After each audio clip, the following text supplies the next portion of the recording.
Hi, everyone. Welcome to our webcast on financial wellness, and thank you for joining today. On this Valentine's Day, over the next 30 minutes, we are going to consider financial wellness, what it is, its origins, and how financial wellness is being deployed by employers to create real value for their employees. But before we go on, I'd like to do a couple of quick introductions. We are delighted today to be joined by Kent Allison. Kent is a partner in PwC US, a national leader of PwC's financial wellness practice.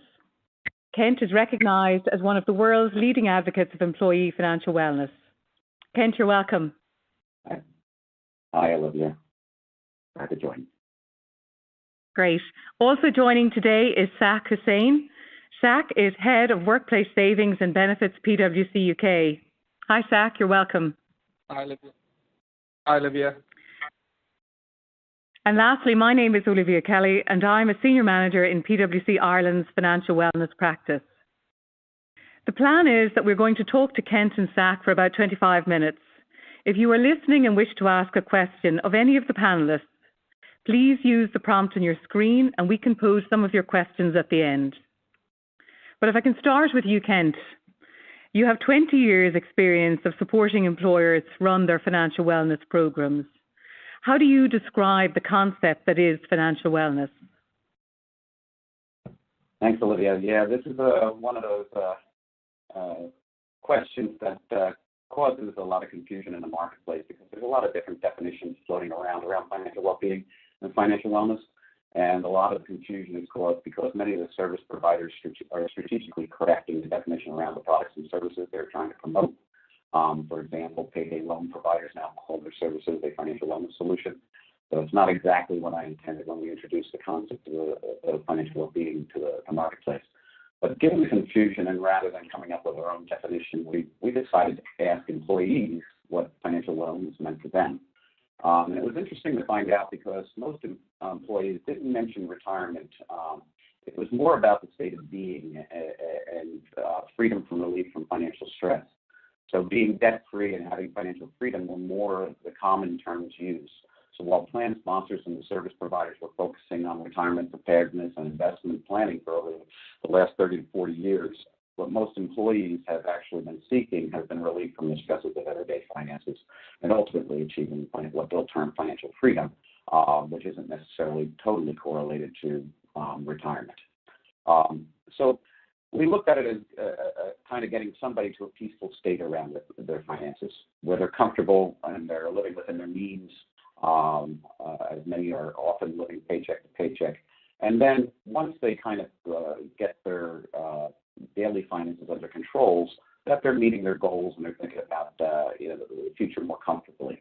So achieving financial wellness to a lot of employees is really a focus on their state of being or their comfort in where they are around their finances.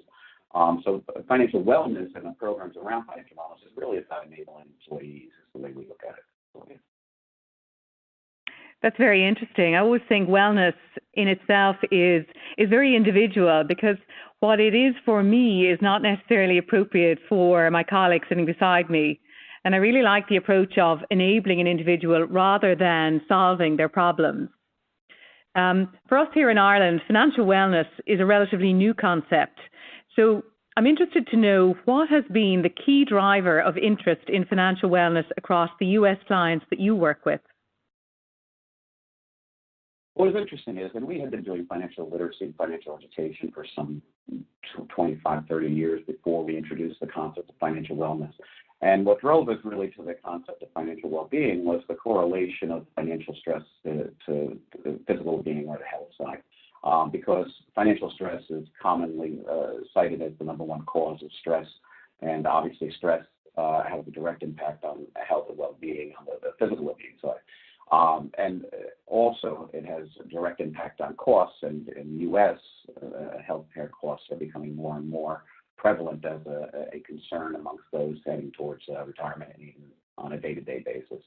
So it was an easy translation for us in the U.S. because the health and well-being was already widely accepted. So this concept of connecting the two were greeted, I would say, anxiously, because I don't think a lot of employers understood or saw the benefits in the financial literacy programs. And I'll give you an example of how expensive this can be for an employer. We surveyed employees and asked them questions about their finances, and one question we asked about was whether their finances were a distraction at work, and 43% said it had been. We then asked, how much time they spend at work dealing with their personal finances, and 44% said they spend regularly 3 or more hours each week on personal financial issues at work. And those employees who reported that they were feeling stressed about their finances were 5 times more likely to be distracted at work by their finances. So you can see kind of the correlation between, personal finances and the impact on the employer. With regard to this employer, let's look at what this could cost an employer.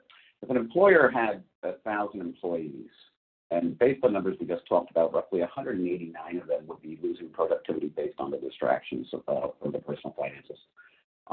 You multiply that by 3 hours per week for 48 weeks, and multiply it by their average salary. We use $17.24 per hour. You can see that the cost of lost productivity for this employer would be well over $460,000 per year, and that clearly covers the cost for most employers at that size for doing anything around financial well-being. Absolutely. When you pause to actually consider the effect cumulatively, it's actually quite staggering. Maybe, Zach, if I can bring you in here, where is the UK market in terms of adoption of financial wellness programs?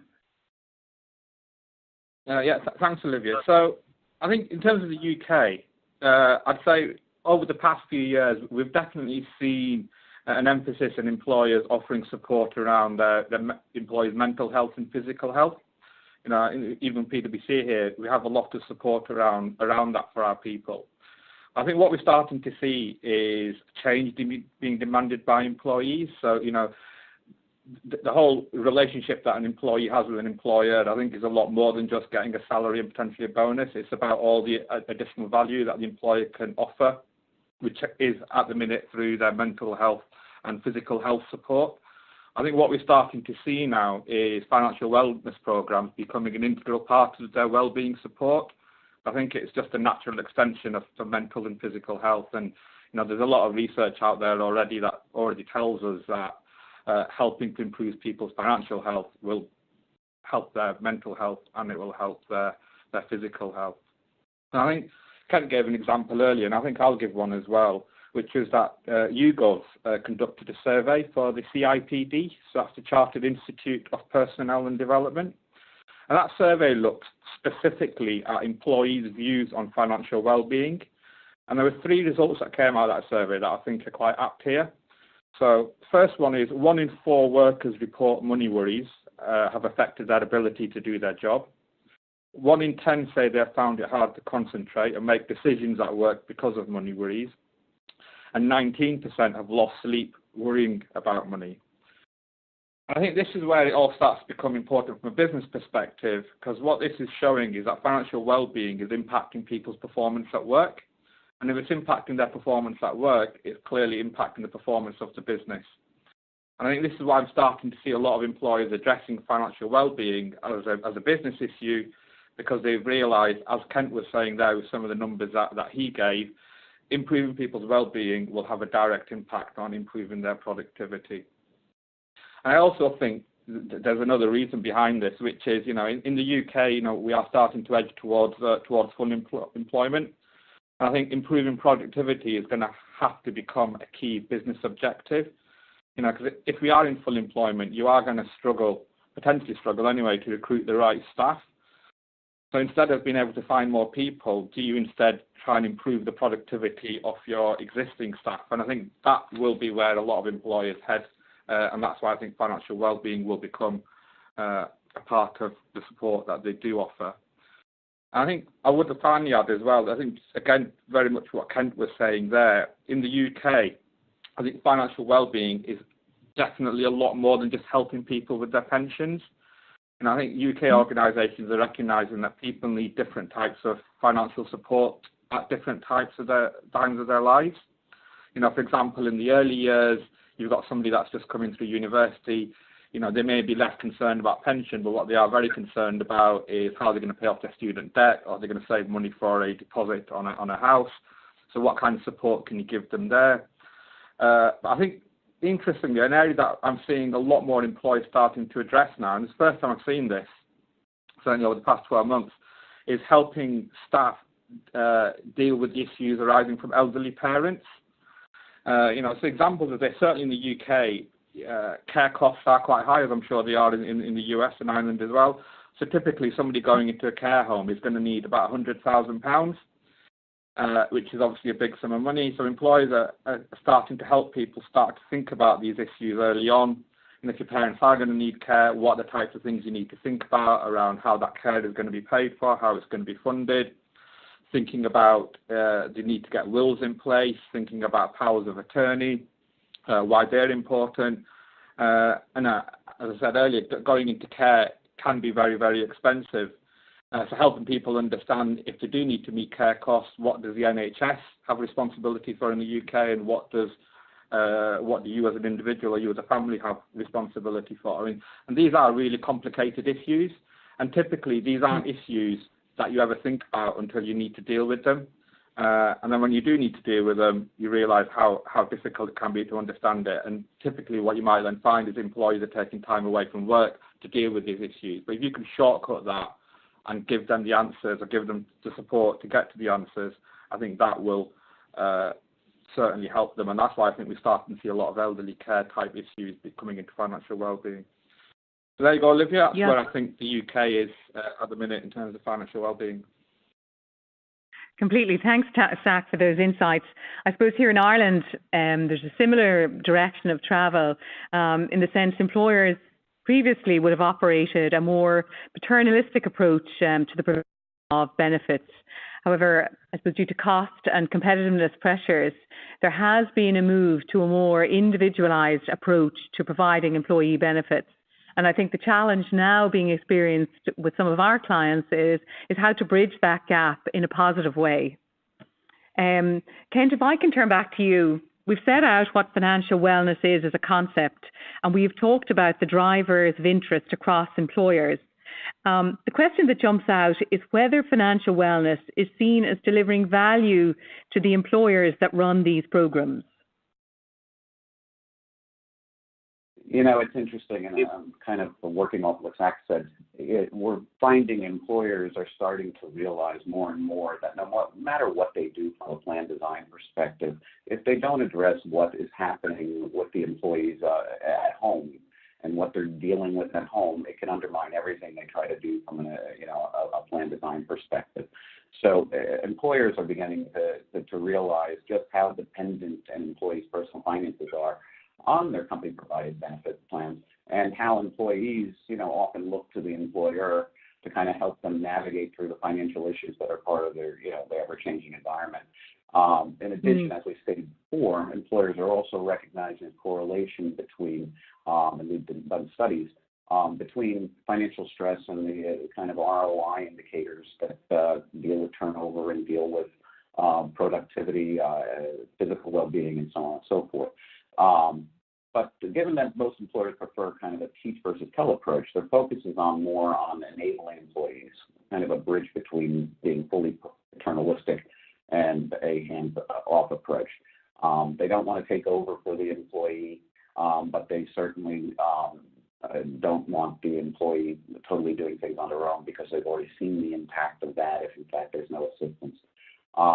In addition, because more employees are providing benefits on a self-select basis, financial wellness actually can provide the tools to help employees make better choices by presenting their benefits in the context of each employee's financial needs. And part of the concept of a financial wellness program is really understanding what behaviors they're exhibiting or not exhibiting, and identifying and unearthing what those needs are. So by presenting their benefit package in the context of those needs, it actually becomes what I'll term a smart total reward statement. Rather than saying these are all our benefits, these are the benefits that are most relevant to me at a particular point in time, so that they gain greater appreciation, greater value for those benefits. and as a result of that, employees become more engaged and they have more clarity around the value that the company is providing. It is really a win-win for both the employer and the employee. The best way to see value is probably what we have accomplished with a client.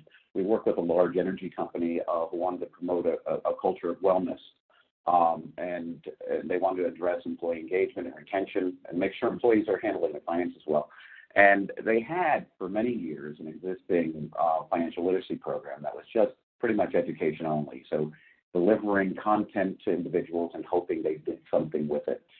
We walked in and we really kind of took an inventory of everything they had in place and then put a financial wellness program in place that was more focused on aligning the physical wellness program they had in place with a financial component that was really driven around changing people's behaviors.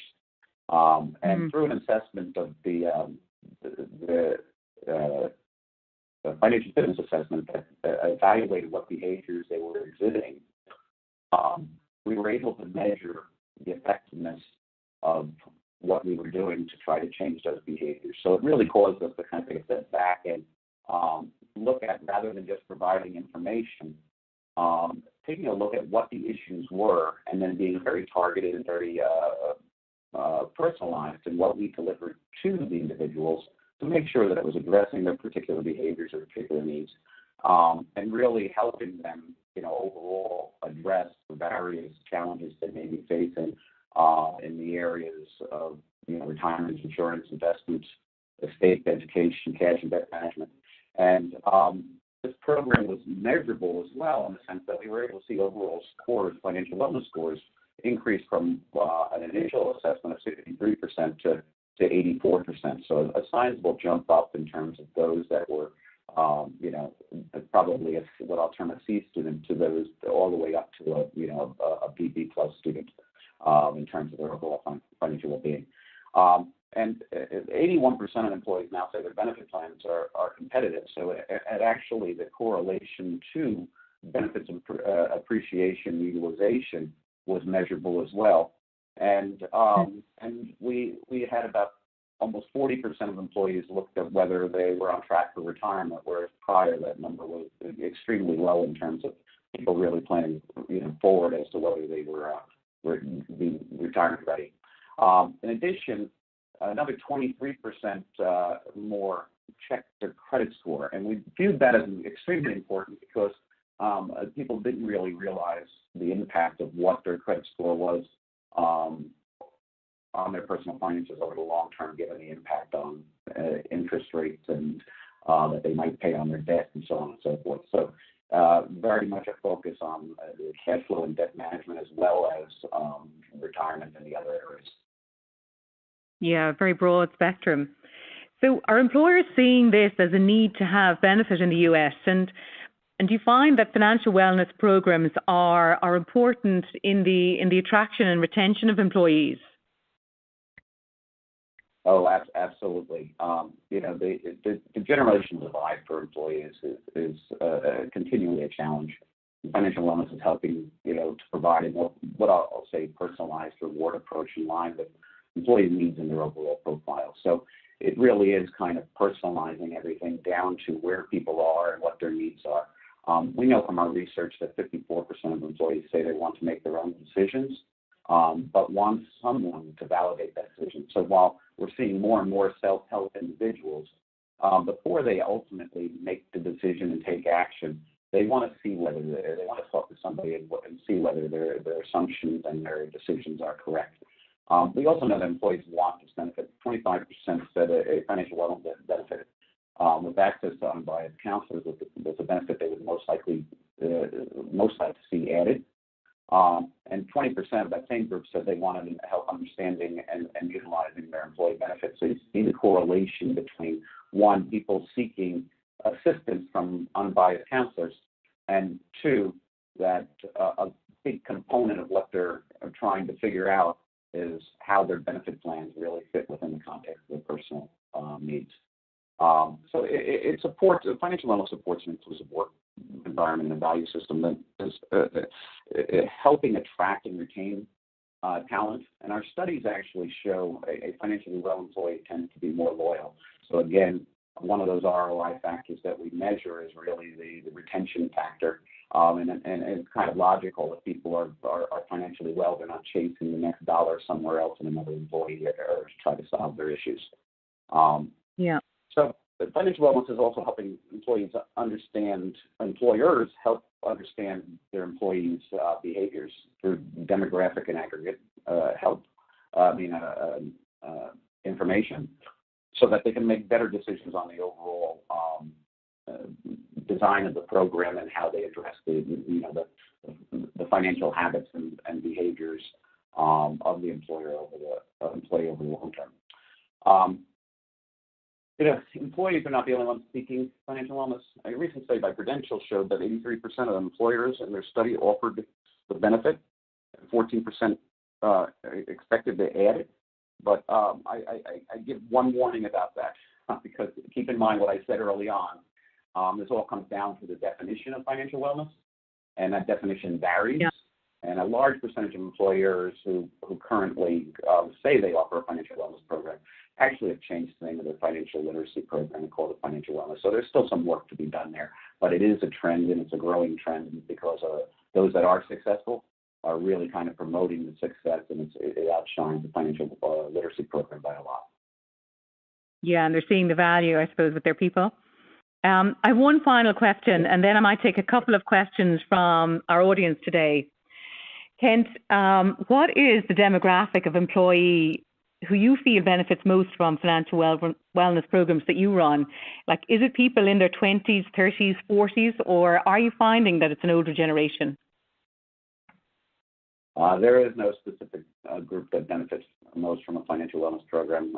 As each generation, as we found through our surveys and studies and the programs we have implemented, each generation has its own challenges. So the younger generation is often battling, student debt, cost of living. They're living paycheck to paycheck. They may have already made decisions before they got into the workforce that are creating challenges. And as you look towards, the baby boomers, the focus is more around retirement preparedness and getting them ready. And the generations in between, have a mix, and some are challenged by, both education debt of their kids, as well as an elderly population with their parents trying to, have to support them while also trying to prepare for retirement. So this is why we use kind of a life stage and needs-based approach. Your stage in life may, contribute to cash flow and debt concerns, worries about protecting and planning family members, or planning for your future. So we can't just use a singular approach to addressing the needs of an employee group. We have to address, the varying needs and understand where they are at, and then meet them where they're at. So it really is financial wellness about helping employees adopt better financial behaviors that ultimately will help them deal with those financial events along the way. We know that, fear can be paralyzing. Financial wellness helps change behaviors by enabling employees to better understand their current behavior, but also how they might change them to build a better financial situation. And importantly, very importantly, removing the obstacles that may prevent them from doing so. So we often find that even when you make people aware of what they should be doing, there's something preventing them from doing it, and that may be a physical obstacle, or it may be a psychological obstacle that we have to deal with in order to try to get them to change those behaviors. Yeah. So I suppose at this stage we've considered what financial wellness is, its origins, and the value it's creating for employers, inclusivity within their organization, culture of wellness, attracting talent. And I think really it's about helping employers understand what their employees actually value and reacting to that. Zach, if I can turn to you, there are a couple of questions coming in with a similar theme. So, Zach, for employers who provide pension programs and life assurance and health assurance benefits, is this not financial wellness by another name? To be honest, no, I don't think it is. I think a financial wellness program actually should be addressing a whole bunch of different areas. You know, as Kent was saying before, and I said earlier, for me, it's about helping people manage all aspects of their life. So even if it's down to simply managing their monthly or their weekly cash flow, could be around helping them manage their debt. In fact, better understanding debt and what it is, I think, is really important, through to, as I was talking earlier on, about later life care. So for me, I think what this really requires is, I think, more of a holistic approach, and not just focusing on a couple of issues, whether that be benefits or whether that be pension. Because in my experience, I guess I could call them the more progressive employers. They are taking a step back and are looking more strategically at the benefit programs that they've got, and then actually thinking more tactfully around actually what do their people want, and targeting those benefits and interventions to people in terms of what they think they need. So I guess overall, I think the key is not everybody needs everything straight away, and I think the risk is that if you start bombarding people with lots of information and support, and they don't see it as relevant to them, they're likely to switch off. So when you do hit them with something quite relevant, because they've switched off, they've lost their focus, you probably will find that it's not as helpful to them. So the objective of the wellness program may not have quite achieved what you wanted it to achieve. So overall, I guess, Olivia, I think what I'm saying is, I think pension and health benefits are part of the solution, but I just don't think they're part of the total solution. Yeah. I just have one last question that I see here, and it's an interesting one. It's for you, Kent, as it has a US slant to it. Do you believe US employees have become more or less financially well over the past 10 years? I think we're moving in the right direction, because I think when employers offer a financial wellness program, we're seeing that over 2/3 will utilize it. And I think as employees become, more educated and more involved with their benefit plans and everything else, they seek out this assistance. And those that do, we are evidencing that they feel less stressed, they have less debt, and they actually spend less time at work dealing with their finances. So all those correlations to the ROI we speak about are coming to fruition, and that's driving more and more employers to do this. Employees ultimately are increasing their savings. They have more confidence in preparing for retirement and achieving financial freedom. They're choosing the right investments. And overall, we see that, their overall financial well-being and that state of mind that they're trying to achieve is improving over time. Yeah, it's very positive. I think it's been really interesting today, but looking at the time, I'm going to draw it to a close there. Firstly, I would like to thank Kent and Zach for your time and this afternoon, and to you, our audience, for your participation. We will be making a recording of the webinar, which we can share with you. There are a number of additional questions which have been asked and we haven't had time to get to today. So what we'll do is we'll prepare an FAQ document, which we will also circulate, capturing all of the questions raised. So thanks again to everyone, and happy Valentine's Day.